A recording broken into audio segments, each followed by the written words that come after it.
好，来继续来看这个南投水里上农会推广农民自产的咖啡，特别伫展售中心的边啊，打造着咖啡吧。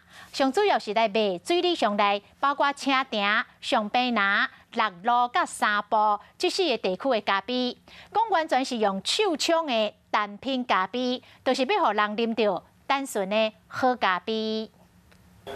用木材做装潢，好看以外嘛，纪念过去水里乡较早是真发达的木材产业。水里乡农会打造咖啡厅，强调要推广种植水里的咖啡。那我们水里都有分上坪林、车城、六路，还有三步。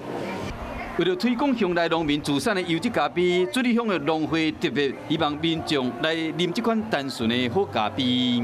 要互咱的游客，或者是乡亲的来到这个门市。 有感觉一个一股吼真香的这个咖啡味，来甲因吸引。水里乡农会希望讲爱啉咖啡的乡亲，会使到水里乡农会门市，坐落来啉在地农民用心栽培咖啡。